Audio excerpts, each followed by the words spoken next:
بسم الله الرحمن الرحيم ugu horeyn wayni soo dhaweynaya soo dhawaada geeska wayni ku soo dhaweynaya waana mahadsantiina barnaamijkan kala soo qayb gashaan munaasabadan caawa iyo ujeedadeena waxa weeye inaynu mowduuc muhiima oo waaqac taagan inaynu falayn in marti uga nahay uu ku sameeyo injineer Cabdi Fataax mowduucu waxa weeye aragtiyaha soo ifbaxaya iyo isbedelada amni ee casriga ah inagoo ku eegayna xaaladda siyaasadeed ee Soomaaliland hadda gashay ama ay ku jirto waxaan marti barnaamijka uga nahay injineer Cabdi Fataax Ibrahim Sheikh oo aan qeexid u baahnayn laakiin aan ku soo koobay inuu yahay mudanihii commissionerkii ugu waqtiga dheeraa doorashooyinka guddiga Somaliland sidoo kale Cabdi Fataax waa khabiir xagga security-ga ama amniga iyo istiraatiijiyadda kulankeenu inta uu socdo Cabdi Fataax uu hadli doonaa 45 daqiiqo kadibna waxaanu gali doonaa 20 daqiiqo oo questions and answers ah is wadaarsan doona su'aalaha markaynu galno waxaan rajaynayaa badankiinuna waa la socotaan qof markuu su'aal weydiinayo injineerka inuu soo koobo very brief short and sharp aad baa mahadsantiin injineer soo dhawow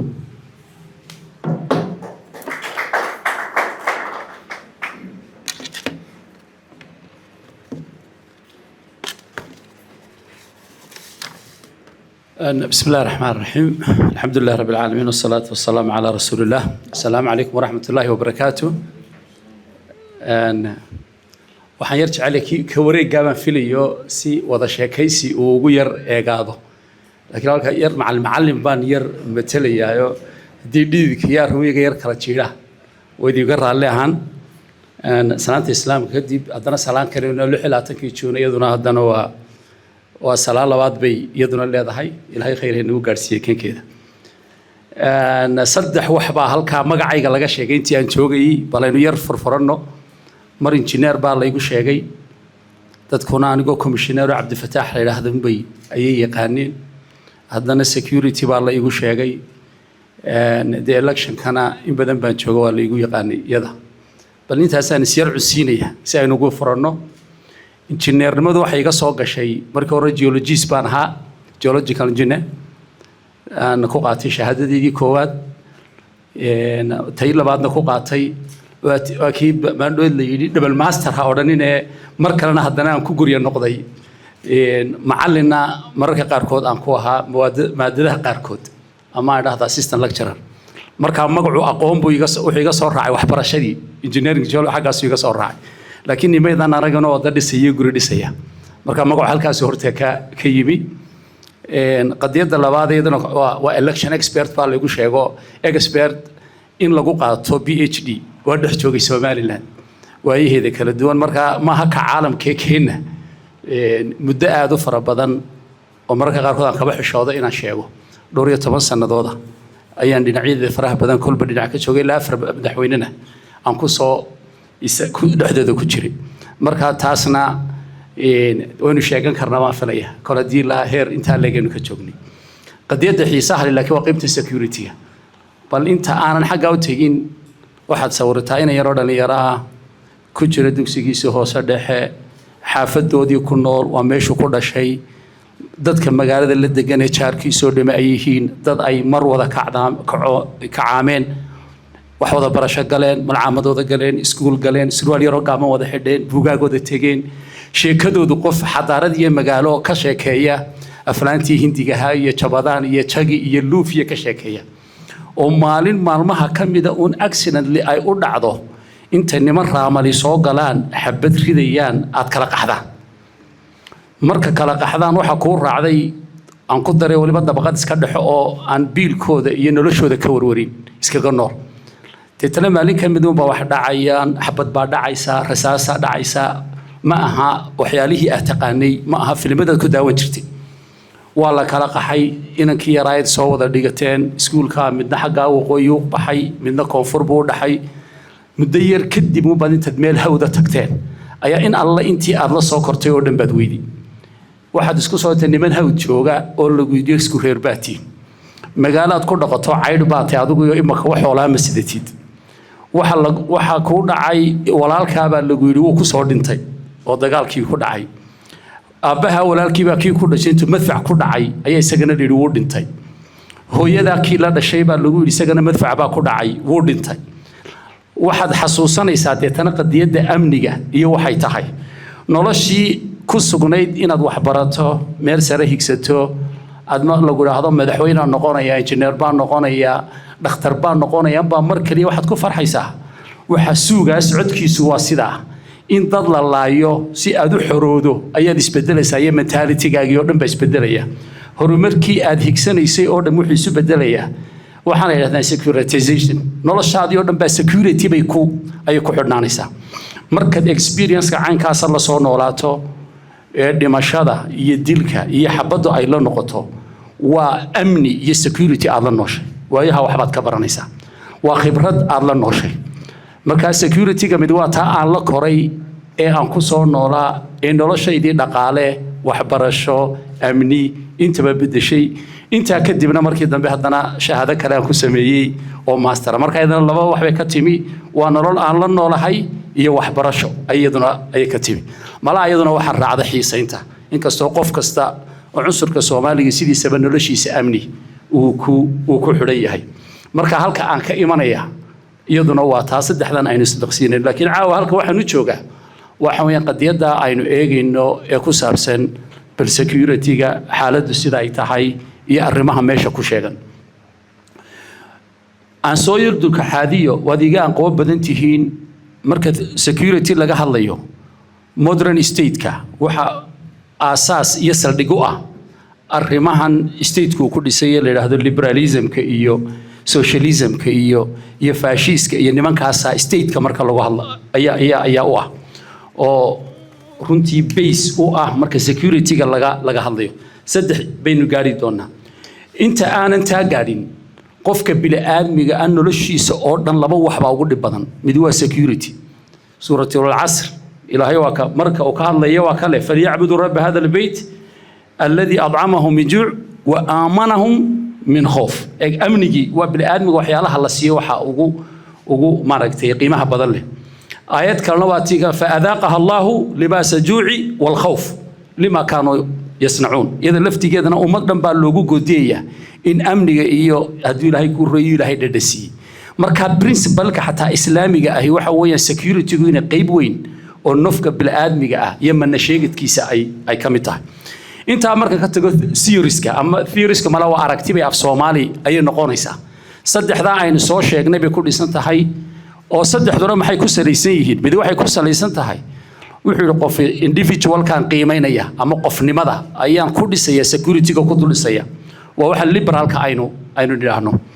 midna waxay tidhi socialism kan waxa ku dhex dhisan society-ga waa in la ilaaliyo society-ga iyada subject of discussion ah maha qofka ee waa society-ga qolada fascist-kiigu way ka duwan waxay yiraahdeen state-ka ah marka midba state-ka la ilaalinaya laakiin society-ga iyo qofka waxa ka mudan state-ka in la ilaaliyo marka waa theory aragti ayay ku jirtaa marka halka theories-kaasi noqonaysa waxa ka dhalanaya ideology-gi ama mabdi'i ila theories-ki waa kan gud waana ka state-ku had iyo jeer ama dawladnimadu ay ku dhisan tahay ka laftigiisuna kuwaas uu ka dhimbiil qaadanaya waa realism-ki kan ay dhahdaan oo isagu wuxuu qiimeeyaa ay tahay xaqiiqi iyo waaqac buu isagu la nooyay oo uu sideesaba leeyahay bini'aadmigu naturally waa self interested qofku waa nafs shariira sidaa daraad hadduu dawlad yahayna waa nafs shariir adigu kugu soo maqayay hadduu qof yahayna waa nafs shariir qof kale ku maqayay sidaa daraadeed mar walba waa ina diyaar aad u ahaata ayadu security-gu halkaas ay ka imanaysaa liberalism-ku waxay ka imanaysaa war dadka markay wax dhex maraan qofka xuquuqdiisa hal la ilaaliyo dawladaha hal la macaamilo hal loo wanaajiyo deetana dadku way isku aragti iyo fikrad bay ay noqonaysaa qadiyada saddexaad ee socialism kale iyadana way naga sheegnay waxay leedahay war dawlad adag oo gacmo bira ku qabata dadka oo ciidan iyo xoog leh ayaa lagu ilaalin karaa security iyo amniga umadeed lagu ilaalin karaa marka waxaan political ideology-ga ay dhahdaan ama mabaadi'da dawladeed waxyaalaha ay ku dhisantay inta markaaynu ka tagno dabcan conservatism-ka iyaduna jiraysa oo macnaheedu tahay in la ilaaliyo waxyaalihii tradition-kii iyo qiyamkii value-gii iyo religious-kii iyo iyadana la ilaaliyo marka waxaynu ka nimi aragti waxaynu ka nimi deetana mabda markaynu ka nimi bay waxaynu imanaynaa imaka ideology-ga security-ga haddooyadu maxay ku dhisantay marka kadib ayaynu haddii ilaahay ka dhigo gudageli ay marka iyaduna taas saruun bay ayuunbay ku dhisantay intaa guud bay ku dhisanto mid waxay leedahay war ideology-ga security-gu waa in la ilaaliyaa qofka bini'aadmiga ah amnigiisa qiimihiisa xurmayntiisa gudihiisa sidaa daraaddeed dad ishaysta oo qof walba qiyamkiisa iyo akhlaaqiyaadkiisii leh ayuunba amnigana ilaalin karaya oo cid kale iska celin karaya waana haddaad liberal maqasho iyagu taasay leeyihin qofka xuquuqdiisa waa marka inagano freedom of speech qofka xuquuqdiisii baa la ilaalinaya wax cunaan la siinaya hooyigiisii baa la siinaya biological needskiisii baa la siinaya marka ideology-gaasina waxay ka imanaysaa qadiyadda iyo sida ay fikirka security-gu ay iyaduna u qiimeynayso halkay qolada realism-ku ayagu leeyihiin waa tii hore oo nafsu shariira ku jiraano war bil'aadmigu wuu isku maqan yahay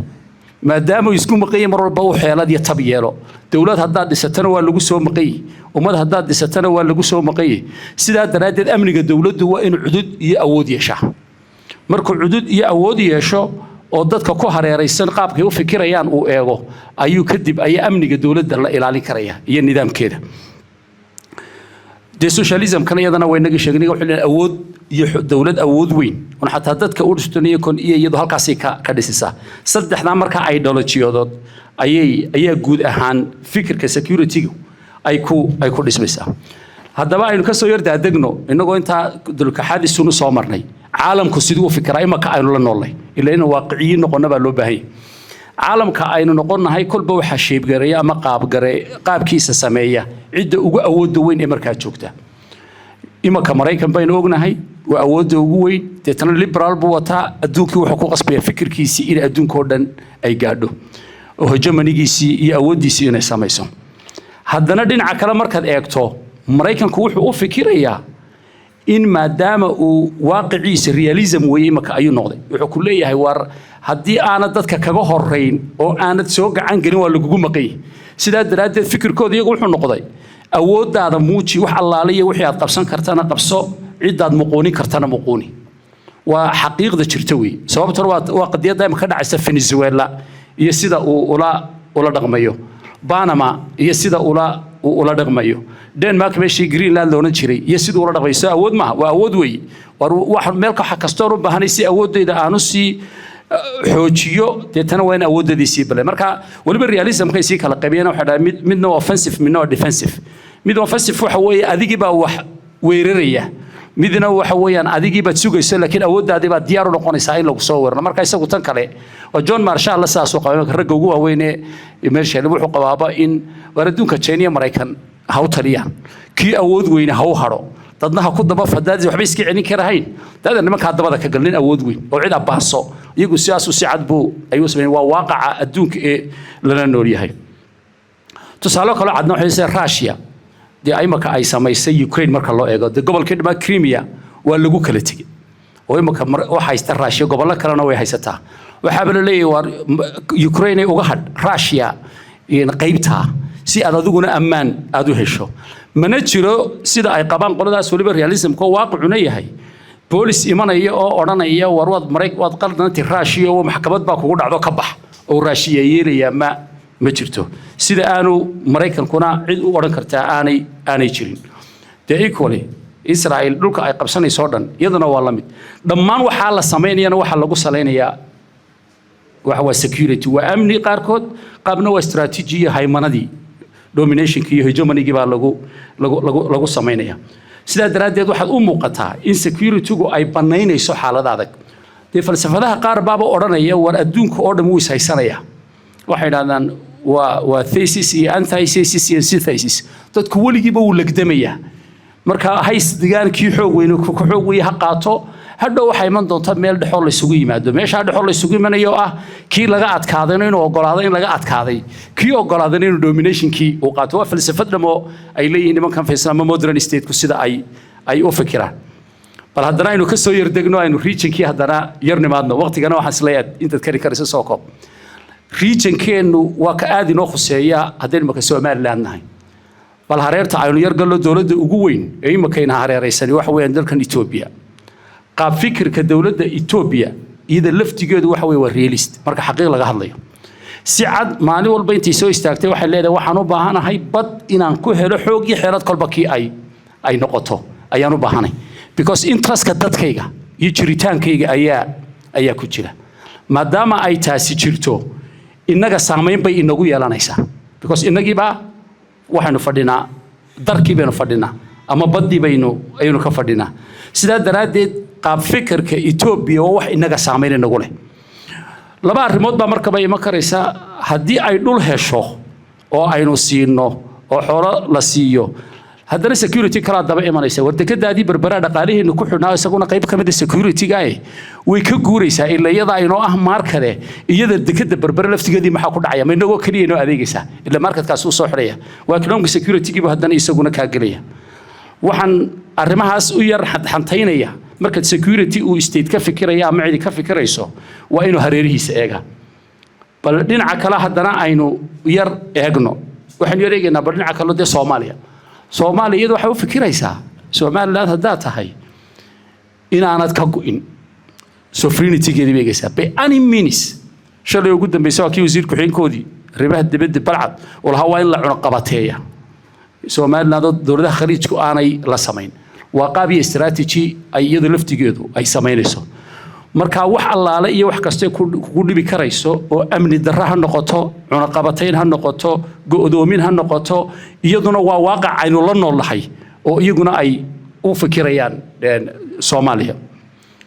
Djibouti waxba inaan ku dheeran laakiin doodan isku inta ugu faraha badan Djibouti waa qadiyad dhaqaale waa dekad la tartamaysa ayuun baynu ayaynu ku soo koobayna iyada laftigeeduna waa qadiyad security hataa bad waliba qaybta dhaqaalaha inta inaga waxa inoo raaca waxay dhahdeen non state actorska ama dee ururadan aan dawliga ahayn iyo qaab fikirkooda laba inuu kala qaybinaynaa mid waa qaybta maxalliga ah aynahan al-shabaab maxay ka qabtaa hadday kaa qabto inaad tahay qof gaala oo diinta islaamka ku dhaqmin oo aniga iyo doctorka iyo waxaan oo dhami ay wadihiin in la dilaa inaanay dambi ka ratimahayn waa qadiyad security threat waliba iyadu waxay kaga darantay waa ideological waa qadiyad fikra oo aaminsan dilkaagana inuu meel ku gaarayo oo dilkeena meel ku gaarayo oo isagana khatar inagu ah marka waa qadiyadiyada laftigooda ideology iyaduna waxay marsan stakeholderska dhinaca kale inuu ku eegaynaayo waxa weeyaan xuutiyiinta iyo qaab fikirkooda iyagu agent u ah dawlado kala waaweyn ama hirdan gobol ama caalami oo socda ayaa isaguna saameyn kale inagu yeelanaya kaasina wuxuu dhigayaa haddii ciddaasi inagu soo dirto dagaalka inagu soo qaadana waa mid ideology isaguna waa mid fikradeed ayaa isaguna waxa laga yaabaa in qadiyadii ay inooga timaado simple haddaad deetana xayndaabka regionka aad eegto dhammaantood waxa ka dhalanaya khataro amni oo qaarkood u badan yihiin qaarkood waa ideology ama ha ka dhasho gudihiisii dalkaasi ideology sidoo arko inuu dalkiisa ku horumarinayo inuu helo access ha noqoto ama mid dhaqaale ha noqoto ama mid diimeed ku salaysan oo fikir ha noqoto ama mid ku samaysan in agent ay yihiin dowlado kale oo istiraya dhexdeeda ay noqonayno waxa isaguna inta ay noo raacaa dowladahan carabteenu jaarka nahay oo marka qaarkood isku region baynu nahay badun baa inoo dhaxaysa qaab fikirkoodu hadday inoo arkaan in cadow aynu aragno ideology-ga inaga qaataan isaguna waxa weeye khatar kale oo amni oo ina haysata that is the dynamic tala inagu hareeraysan marka aad eegto bal haddaba inaguna haddana aynu isqiyaasno marka qof Somaliland tahay ma waxaad isu aqoonsanaysaa state dhammaystiran oo dhammaan wax allaale wixiisii oo dhammi u dhammaystiray ictiraafkiisii leeyihin mise waxbaa inaga dhiman mise de facto state baynu nahay xaaladdeenu ku jirnaa waxay xaalad aynu doonayno inaynu aqoonsi jirno deetana culaysada intaa farahalo oo dhan ayaa ina hor yaalla oo ku saabsan dowladahani qaab fikirkoodu iyo caalamka sida ay u fikiraysa waxay dhacaysaba sidaa daraaddeed in alla intaas oo dhan oo la isku soo wada daray waxaad isweydiinaysaa challenge-yada badan ee caalamkina isbedelayo wuxuu isku bedelayaa Somaliland xaaladdeedu way isbedeshay waxay iska bedeshay the political domain wax de arrinkan gudaha uun xaalad gobol isjiidanaya imakana waxaynu qayb ka noqonay doodaha caalamka ka socda waad aragtay the UN-ka xataa 29 of December 2025 watii lagu soo qaaday African Union-ka lagu soo hadal qaaday waxa lagu soo hadal qaaday jaamacadda carabta lagu soo hadalkeenu marnaba kama maqan mar kasto hadal qaadkaagu bato waxa weeyaan macnaa waxa kugu soo maqan awoodo kale oo ka fikrada duwan oo mararka qaarkood si negative ku saameynaya sidaa daraaddeed inaad ictiraaf raadisaa keligeed kuguma filla ee sidoo kale waxaad u baahan tahay inaad yeelato ideolojiyad iyo fikir ku saabsan arrimaha khataraha kugu xeeraysan ayaad u baahantahay ee security-ga ah waa inaad caalamka waxa ka socda wax ka yeelataa haddaanad isbixinahayn yaad hoos gelaysaa haddaad hoos gelayso waxaan aad la saxeexanaysaa waa inaad isu barbar dhigtaa waxaad ka dheefayso iyo waxa uu qofkaasi kaa qaadanayo isdhiibid waa inaanay kaa noqon laakiin waa inay protection ay kaa noqoto laba dhinac inay beneficiary ay noqotaa waayada laftigoodana waa khatar had iyo jeerna way dhacnaa qofka bini'aadmigii marka uu isleeyahay xaalad ka gudub isagoo indhali iyo ku galaa deetana waxa uu saxeexayo waxa uu galo mararka qaarkood aad ugama fiirsado halkaa caalamka sida aynu la macaamilayno waa ay qadiyadaas arrinkaasi waa inagu laabay bal intaanan meel kale u yar tegin ku yar dheeraan maaye waxay si yar weydiisaan axsaabteena qaranka waxaan eegay manifestooyinkooda ama programmeskooda xisbiyada qaranka waxaan eegay deetana xaaladahan dul saaran ee ideologieska faraha badan ee caalamka ka jira maxaynu kaga hortegaynaa ee amnigeena taabanaya ka ugu faraha badan wuxuu qoray 10 wax ama 2 page oo aan wax dhamaystirnayn ayuu noqday mararka qaarkood soo hadalqaadkoodu meel dambaabuu ku dhaca marka dhinac markaad eegto security iyo khatarahan inagu hareeraysan ama mid ideology ku saabsan wixii lagaga hortagi lahaa ideology state ku yeelan lahaa ee dabcan xisbiyada ka soo kamaanay inooma yaalaan waa sidaan waxaan ugu yaalan ku sii tago idin koro waad baari doontaan bal manifestooyinka eega deetana waxa caalamka ka socda mid heer caalamiya mid heer gobola iyo mid heer degmo ah intaba ku saabsan waxa laga oranayo bal ideologiyada bal eega waxa igu muuqataa inaanay wax ku munaasaba aanay ahayn sidaa daraaddeed mar kale aan ku celinayaa in Soomaaliland ka fikirta aqoonsi kaliya ma aha sidoo kale waxay qabtaa in ideology ka yeelato qadiyad kasta oo ku saabsan political ideology guud ahaan gaar ahaan security-ga political ideology ma kaaba ugu horeysa soo hadal qaadayna laakiin mararka qaarkood xataa waxaad is weydiinaysaa dadka la weydiinaya ma u bisil yihiin inay fahmi karaan waxa looga jeedo political ideology axsaabteena qaranka iyo dowladaheennii kala dambeeyey miyay mana aha wax dee laablakac lagu samayn kara waa wax u baahan baaraandeg iyo fadhi iyo qorshe iyo aqoonteeda runtii inay yeelato waxa aan odhan lahaa inta aanan aad u sii fogaanin security ideology-ga noqtiga security ideology-geena inoo yaala ma aha mid u dhigma in aynu kaga baxno dhammaan umuuraha waaweyn ee ka jira caalamka gobolka iyo gaar ahaan iyo sidoo kale qadiyadaha ideology-ga ka dhasha gudaha qaar baa khatara haddii caawa la aamino inta geeska joogta waa kufaar hal la qarxiyo ideology weeyaan gudaha ka abuurmaysa oo taa ay abuuri dhici karto qof agtaada jooga in laga dhaadhiciyo mararka qaarkood ma aha oo kaliya inaad la dagaalamayso wax dabadda ka yimi ee mararka qaarkood equally waxa important ah waxyaalaha ideology-ga ka dhalan karaya gudaha laftigooda ibn khaldun baa wuxuu yiraahdaa ma jiro dawlad dhacda oo aan dhicideedu ka bilaamin gudaha waxa ugu faraha badan waxa ay jeer ka yimaadaan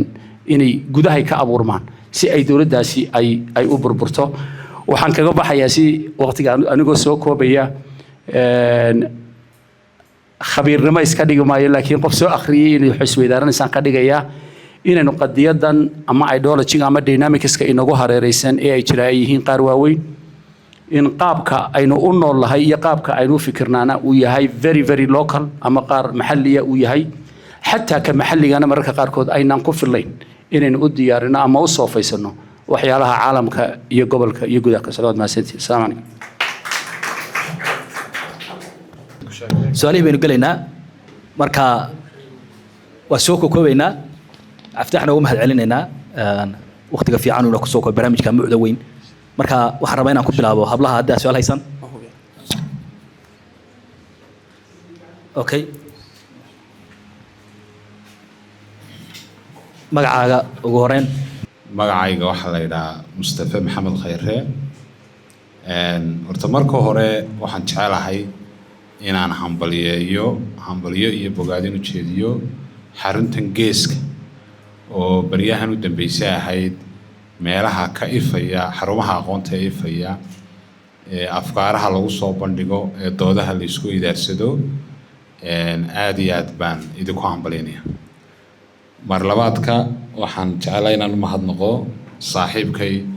Dr. Maxamed Xirsi oo igu soo casuumay horena igu soo casuumay laakiin caawuna ay suurto gashay inaan imaado isagana waan mahadnaqayaa intaas kadib haddii aan u guda galo Cabdifataax wuxuu hadalkiisa ku bilaabay waa laga yaabi karaa in marna security laygu sheego marna engineer marna khabiir xagga electionska aniga lafteeda markuu ii soo diray Maxamed Xirsi invitationka markii hore waxaan moodayay electionska ka hadlayso deedna markii dambe aan arko markaa waan qiyaasa waxaan sir waxa laga yaabaa inay education backgroundkiisa tahay waxaan aaminsanahay security-gu sida uu Cabdifataax sheegay inuu yahay haddaanu ahaan mawduuca ugu muhiimsan mid ka mid ah mawduucyada ugu muhiimsan ee ay tahay inaan ka wada hadalno dee amni la-aantiina runtii nololi ma jiri karto oo suuragal maaha Cabdifataax wuxuu si wanaagsan uga hadlay ku dheeraaday falsafadaha security-ga iyo theories-ka iyo dunida sida ay security-gu muhiimadda ugu leeyahay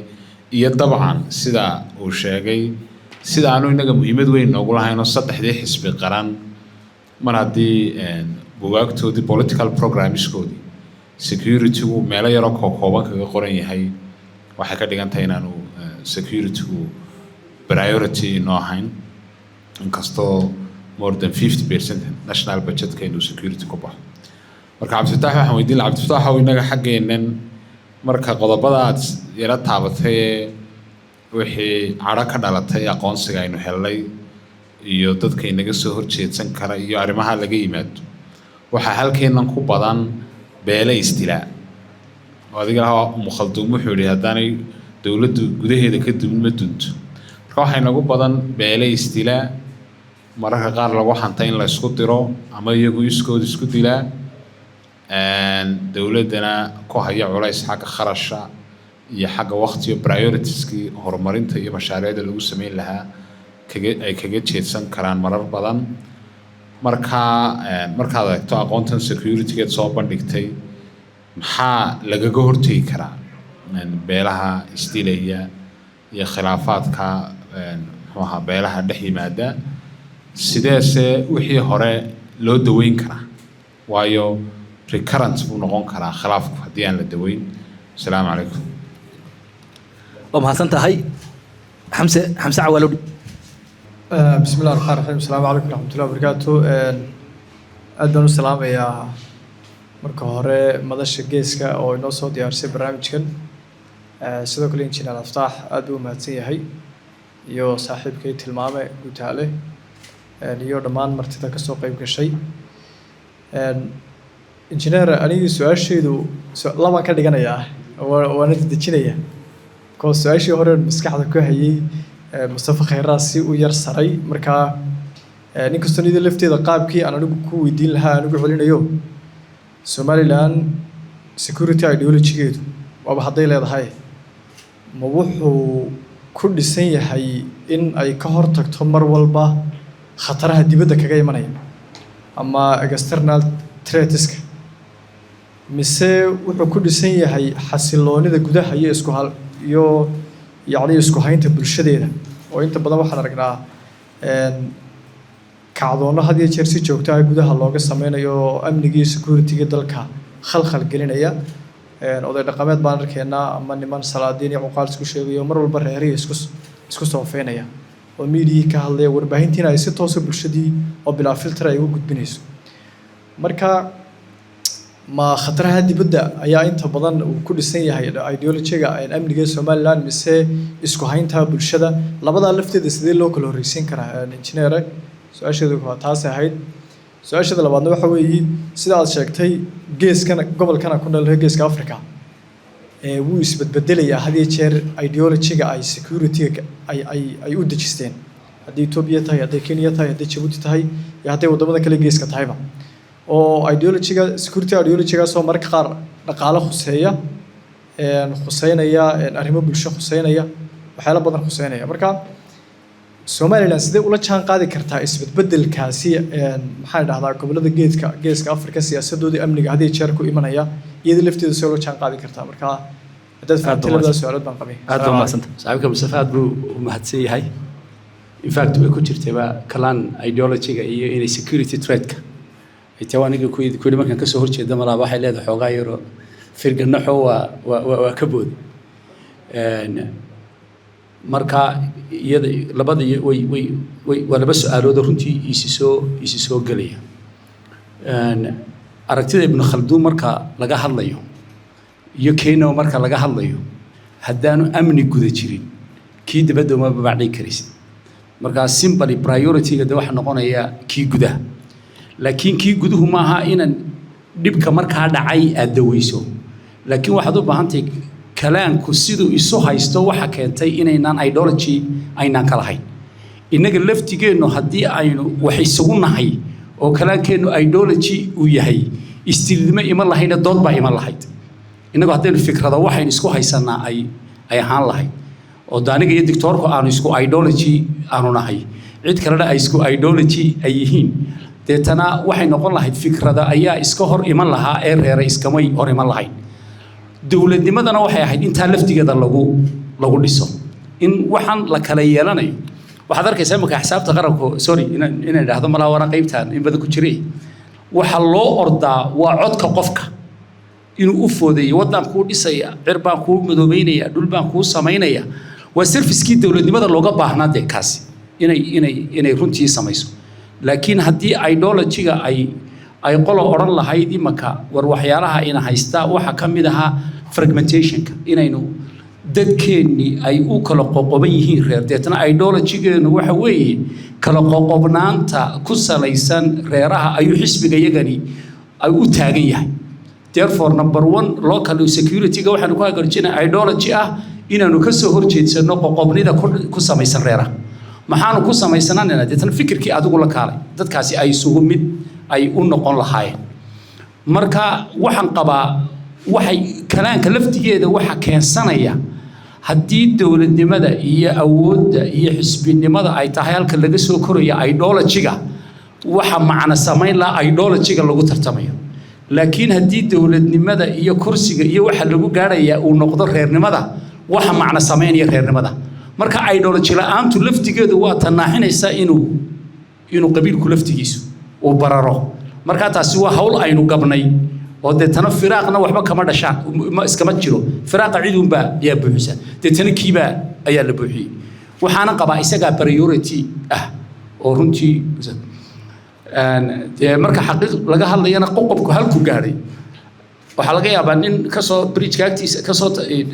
masalaha ka imanaya inuu qasri soo xidho because that is ideology laakiin hadduu halkan ka tegayo kala baydh waxaa laga yaabaa inuu happy uu yahay waa just waa qaab fikirka bulshadu ay u samaysan tahay uun weeyaan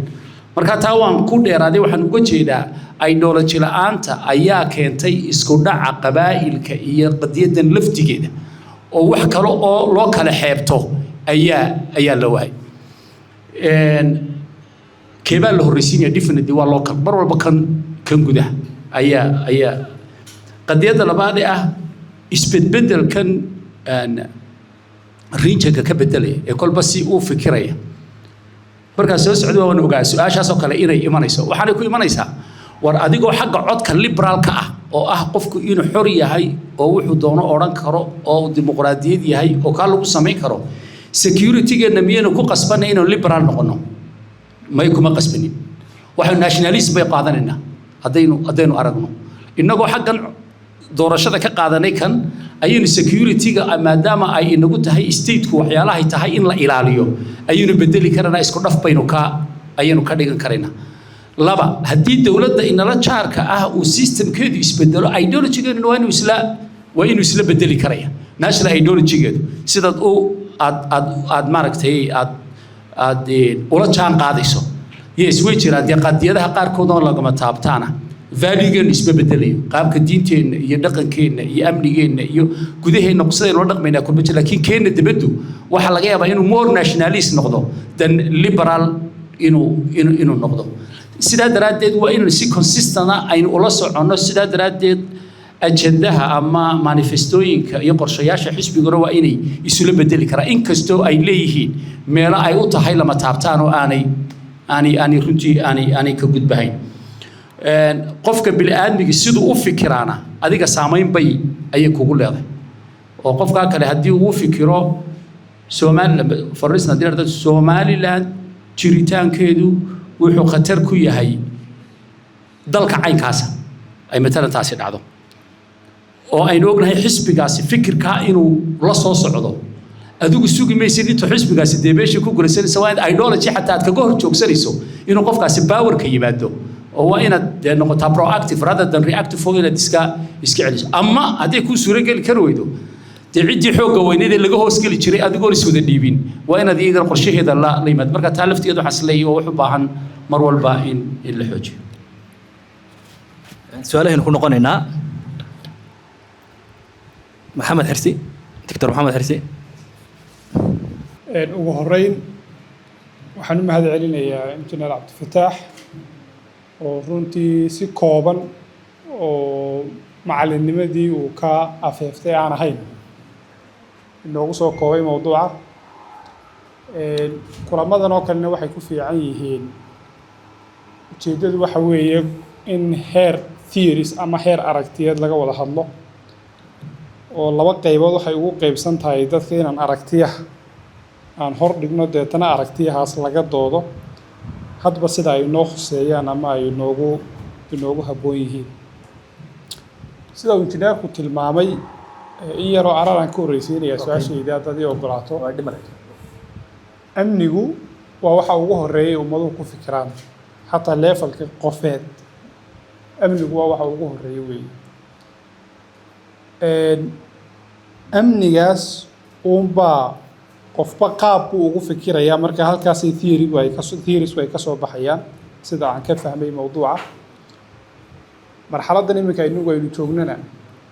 waxaynu ku soo beeganay marxalad amni ahaan critical ah oo dhinaca anugu aan is idhaahdo way inoo wanaagsan tahay maxaa yeelay dhowr iyo 30 sannadood ee lasoo dhaafay ee dunidu ay ku jirtay xaalad sugnaansho dhanka amniga ah inkastoo isbedel ay jireen laakiin haddana xilligii ay dunidu ay ugu deganayd bay ahayd intii ay jirtay taariikhda la garanayo deganaanshahaasi markaas Somaliland caqabad buu ku ahaa maxaa yeelay waddan xaalad cusub ah sideena oo kale wuxuu u baahan yahay duruuf dynamic ah si uu u muuqdo amaba uu yoolkiisa uu gaadho deganaanshihii hadda waxaa muuqata in laga baxayo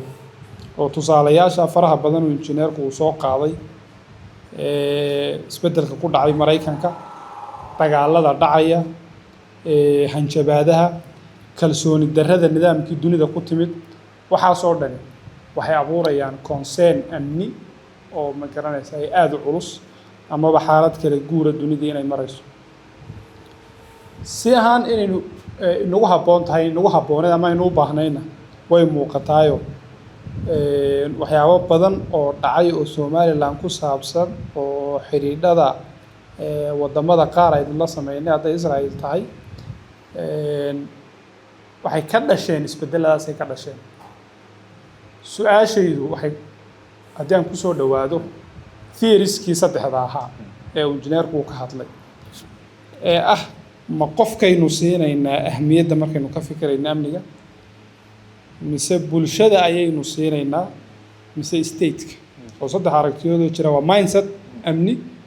oo theories waaweyn ay ku dhisan yihiin mid afraad miyaynaan qaadan karin oo ah inaan saddexdaba aan iscunsiino oo hal mid laga dhigi karo oo la oran kara amniga qofku wuxuu ku jiraa amni bulsho bulsho amnigeeduna wuxuu ku jiraa state dhisan oo xooggan oo amnigiisu uu dhisan yahay marka hal mid ama saddexda isu keenaysa ma heli karnaa okay aad iyo aad u mahadsantahay mamdaani ba habeen xalay wuxuu lahaa maalin dhaweyto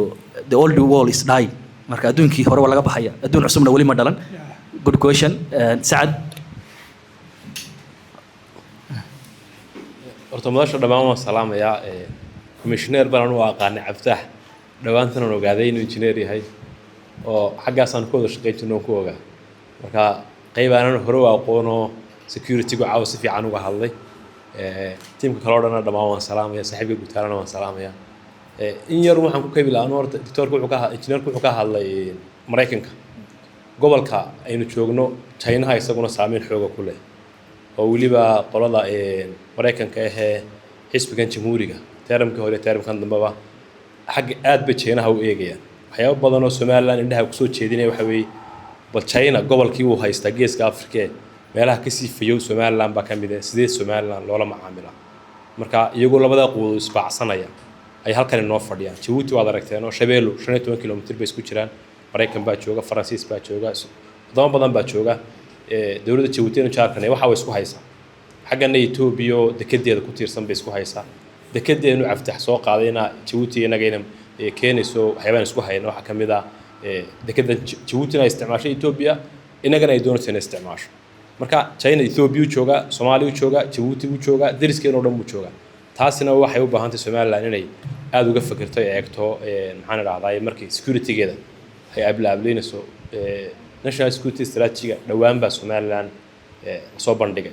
inkastoo wali public scores la gelin haddana mar dhow baa soo bandhigay waxaan isleeyahay aftaxan ku shaqeey jirno ciidankan la macaamili jirno commission markaan joogo marna incidents naga soo marayna way jirtay waxaan isleeyahay ciidankeena Soomaaliland waxay u qaybsan laba nooc ideology hore oo Soomaaliyadii Soviet-ka ahayd la soo macaamilay iyo dhalinyar dambe marka labada lafteeda sidii la isku waafajin lahaa mar badan nidaamkeena way ka muuqataa inay labadii nidaamkii hore iyo nidaamkan dambe inay meelo badan iska diidayeen marka ciidankeena wadinka arkay oo TikTok iska soo duubay mararka qaar kuwa weyna ma aaminsana saraakiisha u badan ma aaminsana in la geliyo media la geliyo marka bal ciidankeena in labada la isku waafajiyo in yaro kala faalaan raacin la iyadana macdanta u baahan inaynu ammaankeena xoog u taabanaysa oo Soomaaliland shanta gobol marka soo laga reebo shanta kale waxa laga qodaa macdan marar badan way keentaa khilaaf ammaanka saameeya tiyaga barbadooda xasuusataano dad ku dhinteen xataa bal marka taana in isha lagu hayo bacdama injineerku yiri markii hore waxaan ahaa geology bal xagga ammaanka macdantu ka imanaysa iyaduna taasina bal inuu xagga ka taabto ama sanad إلى أن كورة China يا مركا سعد وحنقول ده يردر لها تايوان ويشوفه China كلمة هو تايوان بس ما لنا شفت أفتح لي ساشا أفتح الدنيا حويا مركز ستيت هود كلا جهاد لي Somaliland جودة هذا مرجع واسماء ستيت هود كلا جهاد جودها ideology كتير حويا بالشدو لبا يوكل قيف سنتار لبا ده يوكل قيف سنتار حويا دول النمط Somaliland ما ديفاكتوا مسوا ديشورا يعني ما براكتس بيوشرتها mise waxay u jirtaa in law bay u jirtaa marka su'aasha isweydiini wax weeyaan inta fiidiyo convention wuxuu leeyahay 3-4 qodob uu sheegay Somaliland way buuxisay inkasta wali shakiga jiro markay noqoto gelitaanka heshiisyada aanan aaminsanin inay Somaliland si buuxda heshiisyadeeda iyadu u gelin marka waxaan isweydiinayaa maadaama shacabkii guduhu isweydiinayaan Somaliland ma in practice bay u jirtaa mise in international law marka la joogo in law bay u jirtaa sideeba ideada in state nahay oo gudihiina saayo wali aynaan aaminsanin inaan u jirno in law oo si rule ay Somaliland u jirto ideadaasi sidee bay ula xiriiraysaa amniga Somaliland marka laga hadlayo security saddexdaas aynu waqti baynu haysanaa marka saddexdaas su'aalood buu ka jawaabay injineerku bismillaahir rahmaanir rahiim دكتور محمد كومنتkiisa waan runtii aad baan ugu waafaqsanahay de waxaan tagaynaa waa our security is getting critical waynaga shift baanay qaadanaysaa cida waxba laga aqoon baanay waxaynu noqonaynaa imaka cid de saaxaadka adduunka timi not only that mid saacad yabaan isku xiriya kano laba arrimood kale aad u muhiim ah ayaa jira in fact waa saddexba mid waa geolocation-ka aynu ku naalno ayaa ahmiyadda iyo importance-ka aynu leenahay inoo yeelay marka security-gu mabaha marka qaarkood wax inaga imanaya waa dan inaga leeyahay meesha aynu ku naalno daraadeed ayaa attraction iyo soo jiidasho caalam iyo cid kalaba keenay kaasi wuxuu keenay markay cid ku timaado cidana cid baa ka soo horjeeda ama cid baa kula tartamaysa ala laqal marka halka horta meesha ku naala waa buqacda laftigeedu waxay leedahay saameynteeda dhinaca amniga taasoo tii localkiina taabanaysa tii dibadana taabanaysa waxa mucjisa waliba very interesting ade geolocations keena waxa quruxda u siiyala geela iyo looda aynu dhaqano ma aha waxa weeyaan waa redsiga waa badan iyo golof cadan ku naalo ayaa muhiim ah laakiin inteenan meesha fadhiyo waxa laga yaabaa mid bad ka soo toosay xataa inaanay reeriheenu lahayn waxa ugu qiimo badan aynu leenahay waxa weeyaan meesha ku naalo oo badda afka u saaran haddana ama aqoonyahan isku sheegno ama waxa loo xidhi doono ay noqono nin kaliya xataa xiisa u qabo bad inuu tago wax ka dhistaa ma lihin marka qaab fikirkeena iyo ahmiyadda aynu leenahay horta inagii baa laftigeedu aanay isqaadanahayn qadiyadda labaad ee xiisaanina waxay tahay yes qaybta geologigana ku noqday waqti horena sheegahayn laakiin 20 sano ka soo horreeyay article ka qoray ku saabsan mineralka deegaanka marka waan baarayay maan tigin marna waxa la observe waxa marna dib ugaad bad ka baaraysaa desk study bay ahayd it wasn't maaragtay experimental may ahayn aan tagi gooba waxa ay soo baxay deegaanka imika macdanta ay ku taalo inay tahay meelaha ugu muhiimsan ee macdanaha qiimaha leh ay ku jiraan galbeedka iyo gobolkaasina تتنا جريدة كسب بحجة محمد بقرية استراتيجية لو تسويدا كسب بحجة لقو طابع أنا قدر بانو ترى قال إن لقو قرا تتنا بهالشيء واحد لقو قرا استراتيجية عدة عدة تريسك وقرنا سوادت كوجو أقوانتها بدن وحنا كهلا يد تديك أقوان بدن باكو كوتشتن لكن وانا حنتي تتنا مركي لصبح وانا حي ورموحي رابع لو سولتشي إن بدن بقتشرو إن بدن ما شيء جرنا حتى ولي ما صار هذا القادم بريجي دمبه أي نقطة تدكين حاجة أول عررين يعني والله بريجي نشيكته كو أي كو قرح بدنا الله يدينا شيكته مركا وحيالها كره استراتيجية نقولنا هاي وحكم ده resources كين it's not only mineral لكن resources كجودة هنوا وحيالها أينو فنتيات قلنا كل بقى يبير بين أوجاننا ولي بس تأد قولي ده أو هوسي أينو أوجاننا سي حيران ما إحنا أينو أولاد نقمينا أو حتى أنكو سول علينا هاي نوح revenue الدولة نمديني الدولة بسكيني أنكو سول علينا because استراتيجية دي ideology دي أنا كم عمرنا من رك لفتي كده أيها وحكوا الرئي وحيسوا بحتان كده بركاوين الدبت شرع سنين وين يرينا هذه الشر مركز صوب حنا فكر كيما مشري مركا قضية واحد critical ونقول ما هو كليه إنه أقوسي راد سنينه لكن سيدو كلوا واحد عينه هيسنو يقابك عينه إذا لفتي كده critical بيرمان وهدي عينه قبنا وحيا هيدي لو قبنانا خطر بي أي إنه نقول the global ideology يقول أنت هو بالنسبة لي سايو ماشي الله يسقوها استوى يونيبولر يمحل شيء مولتيبولر إن عيد كل يدو تليسو إن عيد كلا أي كسو بيرتو والضد دي عالم كسعودي يقولنا إنه هنا عاوز كي بيننا إلى الرجوة وين بقى مروديا ماشي كتر تبيه مركا عقل باشو سيدي وسعود تلفتي كده إلى نفهمنا وفي عنو سيدي أينو قدو ما لهين مركا قاركودنا وقا قبل لهين إنه نسمينه وقد يدا أنا كقبلنا نساعد أنا رنتي ولما كسر دري قد يدا تشيني يان لا إنه تصين إنه تشينا لا تقال ما إنه وهل كان أينو وجوبنا أيدولوجي إنه تشينا إنه لا تقال ما إنه سيدا درادي أينو تيوانو كين ومينا كينين وحنو كين إنه اعتراف الله عندي اعتراف إنه سيسبا إنه سود ويسنينه سيدا درادي وحنو كجبت بعدين إنه تشينا يدقال كيدي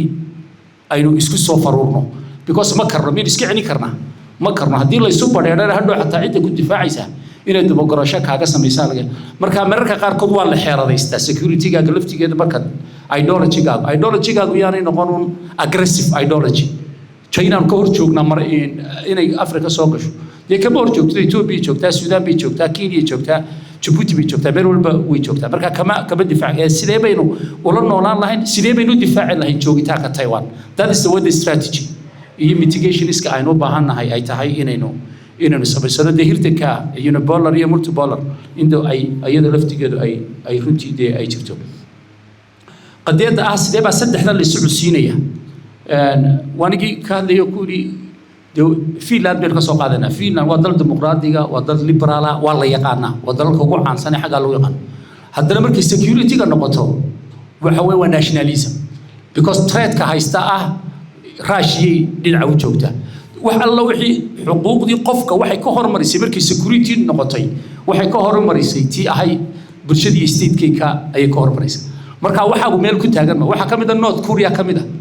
نورث كوريا دي ساوث كوريا سايستان وهذا الليبرال هو دي دورشة يكويمات هذا نمرك النقطة security دي وحي أوريكتي حقي كلي أي أوريكتي مركا وحي سعوديسي labadiiba iscushiisay oo kolba qodobka ay uga baahantay innaguna sidaas si lamid ah waxay inagoo dhaqaalahana dhinaca ka eegayna securitygeena dhinaca ka eegayna dowladnimada iyo doorashadeena dhinaca ka eegayna taasi yaanay ku soo suqinoo yaan hadhow la odhan securityga waxa u fiican nationalism state-ku inuu xoogaysto saa daraadeed waxaanu ka tegaynaa in qof la doortaba oo dee marka qofku xukunka fadhiisto tii kaluu sii durga marka halkaa laftigeedana khadka u dhexeeya waa inay inoo caddahay si aanay isugu soo waan markaa waan qabaa in security si ideology-ga iyagoo value-geena lagu dareeyo in la iscusii karo laakiin daraasad iyo waxay u baahan tahay ta'ani fara badan ayay u baahan tahay qadiyadaas ma ee de facto iyo de jure xaggay security-gu ay imanaysaa security-gu waxa weeyaan waa sida ilmo yar marka aad laba jir tahayna waxbaad iska celin kartaa marka dhalinyaro tahayna waxbaad iska celin kartaa markaad 30 jir noqotana waxbaad iska celin kartaa marka haddaad dee de facto tahay waxaad u dhaqmaysaa sidii qofkaa de facto dhaabaad ayaad u dhaqmaysaa waa sidii berigii hore u dhaqmay laakiin marka de facto aynu ka soo baxnayo calaqal haddii wan dal ina aqoonsaday waxaynu ku soo biirnay dalalkii Soomaha la aqoonsaday dijur baynu soo baxnay yes de way jiraan theories-ka qaar haddii aad dhul leedahay baaxad dadkiina haysato nidaamna haysato dal baa lagu aqoonsanaya laakiin dal baa tahay laakiin waa tahay ee still waxba ka dhiman qaabkii macaamilkii dunida oo dhan baa ka dhiman heshiisyadii aad la gelaysay baa ka dhiman sida aad sheegayso marka taa laftigeedu waa meelaha u baahan inaynaan aqoonsigeennuna aqoonsiguna aanu dal ku koobnaan dee wax badan uu noqdo si aad u noqoto xaqiiqo dee dijur aad u noqoto security-gaaguna waxay la sii kordhaysaa markaad isbixinaysana laabtaad soo dhiganaysaa waxaad leedahay waan isdifaacaya markaad aragto inay wax kaa siiina cid baad ayaad ku dabagalsa kolba maxaa jira sidii loo jabaa ayaa loo dhuntiyaa security-gu ideology-geedu waa fikirkaa weeye laakiin xagga lowga kama eegayo waxaan ka eegayaa uun xagga security laakiin xagga sharciyadda iyo dowladnimada iyo taa idinka iga aqoon badan okay asalaamu calaykum raxmatullahi wabarakaatu marka koowaad runtii waxaan jecelahay inaan u mahad celiyo bahda geeska oo runtii kulankan iyo kulamo badan oo inta badan kulamo fikriya u badan runtii soo kordhiyay oo maaragtay mujtamaca iyo nolosha iyo dowladnimada intaba maaragtay saameyn togan ku leh runtii aad baan ugu mahad celinayaa saaxiibkay Dr. Maxamed Xirsiyo isaguna odayaasha badankooda soo abaabulayna runtii waan aad baan ugu mahad celinayaa injineer Cabdishaax oo runtii arrintaa la xiriirta aragtiyaha theories-ka ama ideologies-ka la xiriira amniga saddex maaragtay qayboodo waaweyn inoo taabtayna iyo sida farshaxanimada runtii uu dhigay aad baan runtii ugu mahad celinayaa isagana marka intaa ka imaado saddex ideology waaweyn oo hadda aynu maaragtay uu injineerku sheegay tan inta badan state-ka oo realism-ka uu inta badan u weyn yahay arrinta amnigu waa factor weyn inkasta oo sidaa la tilmaamay ammaan marka laga hadlo ama amni laga hadlo waa nolosha oo dhan waa asaasi ama qof ha joogto ama bulsho ha joogto ama qaran ha joogtay waa asaasi waayo wax ku xiran jiritaanka maaragtay waxa laga hadlayo ama qof ha ahaado ama bulsho ha ahaado ama dal ha ahaade waa survival-kiisii wey marka maadaamuu survival yahay sidaasuu asaasi u yahay tan realism-ka inta badan state-ku uu burtuurka u yahay arrinta amnigu laba qayboodba waa asal mid waa ta uu injineer ka warramee ah in mudnaanta la siiyo amniga gudaha oo maaragtay aasaas u ah deganaanshaha iyo in nolol horta jirto oo maaragtay salka la dhigo laakiin waxaa iyaduna ku sidkan oo inta badan realism-ku uu caan ku yahay waxaan la yidhaahdo externalization of security oo waxaan aad arkaysa maaragtay la odhanayo khatarta qaaradda kale waa in loogu tago si aanay dalka u iman oo inta badan tan hadda Mareykanka aadka maaragtay loogu dhaleeceeyo ah dalalka Somaliland oo kala ama sida maaragtay de jure recognition-ka ah tamartooda sharciyadeed ay sidaa tahay sideebaa kor loogu qaadi karaa iyadoo aragtida realism-ka laga duulayo in la iswaafajiyo amnigii gudaha in la helo iyo in la helo in khatarta ku soo wajahan ee dabadda kaga imanaysa ee khatar gelin doonta tii gudaha in si isku mid ah loogu arko inay muhiim u tahay jiritaanka dalka Somaliland waliba casharro waaweyn oo arrintaa ku saabsan ayaa muddooyinkan u dambeeyay oo dhan soo noqnoqonayo joogta intoo Hargeysa Burciyo Berbera la fadhiisto dabeetana halkan doorashooyin iyo alaabayo dimuqraadiyada laga shaqeeyo afarta geerijaha waxaa khatar soo wajahana indhaha laga qarsado oo halkan bunka lagu cabo dabeetana markay bahashu soo fadhiisato gudaha la isjafoon deetana la yiraahdo in maartay khatar iyo maartay cadow baa jira oo la yiraahdo marka bal injineerku waxaan doonayaa inuu inoo sawiro isagoo aragtida realism ka duulaya sida la isu waafajin karo in amniga gudaha maartay dalkana la sugo isla markaana khatartii dabadda ka imanaysa si la mid ah loo wajaho looga horto engineer hal su'aal baa igu soo dhacday oo ah social media haamayn si guud maxaa dhahdaa dagaaladan digitalka ee narrative work ka laftiisoo dee qayb weyn marar badan saameynaya amnigeennii gudaha iyo kii dibadda labadaba marka ka laftiisa siyaasad ahaan bal sacad markii dhawada wuxuu sheegay in anigu ma ogeyn Somaliland ay soo bandhigtay security ideology-geeda si public lama soo bandhigin buu xasan u fahmay inaan wali public laga dhigin baan maleynayaa wali wala diyaarinaya marka bal narrative worka lafteeda sidii looga hortagi lahaa السلام عليكم انجينير aad baan ku salaamayaa su'aashaydu way koobantay waxa weeyaan shaqo la'aanta dhalinyaradu khatar amni ma kula muuqata koobantahay laakiin waa very interesting security dhibaatadu ma aha shaqo la'aanta oo kaliya ee waxa looga faa'iideysan karo qofka bilaa shaqada يعني qofkaasi waa bi'a u diyaara in fikir kasta oo loo keeno uu iibsan karo sida daraadeedna lagu hawlgelin karayo marka dadku hadii jeer waxay ka eegaan qofka laftigiisu wuxuu geysan karo laakiin waxa ka khatarsan haddii qofka qulubtiisa la dego oo uu deetana state-ka laga hor keeno runtii khatar ka weyn oo garanayna ma jirto marka xaqiiq laga hadlayo therefore hadii waxaanu ka hadlaynaa ideology-gaanu ka hadlaynaaba boqolkiiba 70 haddii ay dhalinyar yihiin ciideen ku hadlaynaa waaba iyaga marka dhinacna waxa shaqo la'aantoodiiba ayaa khatara waa time bomb soo meerijay dhinaca kalena inuu susceptible u yahay in ideology kasta uu qaado ayaa iyaduna ka sii khatar badan shaqo la'aantiisa marka Umar taa runtii aad baan walaaca kula qabaa waliba deegayskan waxaan la qadiyada laga sameeyo daraasad gaar ah inaad aragtaan mooyaane marka 12 habeen iyo kooda habeen war dhalinyaro dubnada kooda ciyaaraya dibadaha u soo wada baxay baa jira maqaaxii wax wada buuxiyay shaaha dhalinyaro joogto waa khatar aynu arkayno oo la iska indhatirayo bal mararka qaar kood gaarigeena qoladayna gawadhida wato waa la col abalay iska wata gaariga cad durba colaad iyo xumaan baa ku gelaysa qofka halka jooga qaabkeenu labisanahay buu haduu doono ayuu ku yahay because waa duruuftu nool waa intii aynu marnay buu marnay waa hooyo dhashay dugsi hoose iyo dhexe iyo sare iyo jaamacad buu galay intii markuu ka soo baxay bay islaantii hooyo leedahay haye maxaad haysaa isaguna halkan u fadhiya tan nolosha oo dhan buu cadawla ayuu la noqonaya marka qadiyadaasi runtii anu laba waxaan aadaa qadiyad man dood kale oo ka qayb galaan ku yiri laba khatarood khatare kaga way Soomaaliland gudaheeda ma garanayo mid waa qadiyada kale oo ka social media ganacsatada laftigooda ku daray social media qadiyada ah iyaguna waa ama telecommunication ku sida ay warka u fidinayaan iyada laftigeedu qadiyad kale oo ka khatar badan oo inaga aynu garanayna ma jirto imaka haday saahdaan is organize gareeya waa media ay isticmaali karaan ma aha fikirka xambaarato kaliya sidoo kale waxay u sahlaysaa in ay qadiyadaasi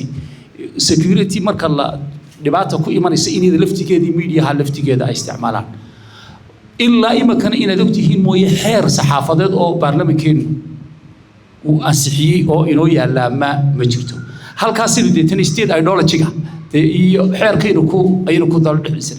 لبا كلا شرو بدنا political كو حيكون كلا دوين ideology بدنا بدي ستيد كل مرة كهرباء إن كوضع السمنة إنه وضع نولانو أمني هلو نقاله هلو نبض وضع هلو دوين كوضع السمنة وقت السيد اللي هي يدي هكو كلا دوين هذاني marka in runtii xeerarkeena laftigeena ideology state-ka laftigiisa ideology u leeyahay lagu dhiso oo khataraha laftigeedana laga ilaaliyo waa muhiim waxaan xasuustaa mar kamida dalka Ingiriiska Sacuudiga hubka la iibsadeen tan corruption baa galay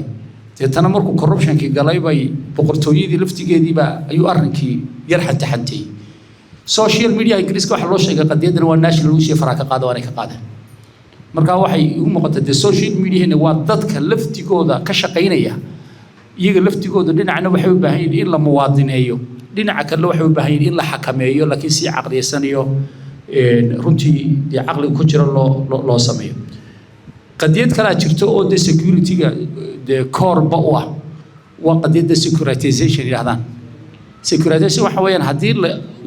arrin baynu ka dhigi karnaa inuu dalka oo dhan khatar amni ku yahay deetana markaba action baa ka ayaa ka dhalanaya marka haddii la yidhahdo social media siduu u dhacayaa waxay keenaysaa intaas oo dis deetana qadiyaddaasi taasay runtii ayay ka imanaysaa qadiyadda cabdifataax kumadi waa areadiisii baan galay markay noqotay dee theorieska stabilization of security qaybtaa labaad si yaro fudud baan u sheegay offensive realismka markaan sheegay offensive waxa weeyaan stabilization kaasoo iyagii baa dee ereyga kale ayaan u isticmaalay laakiin khatarta dibadda in si yaro iska maaragtay laablakaca loo galaa waa khatar kale laftigeedu waxaanan qabaa cidda ka hadlaysa in marka hore la yaqaano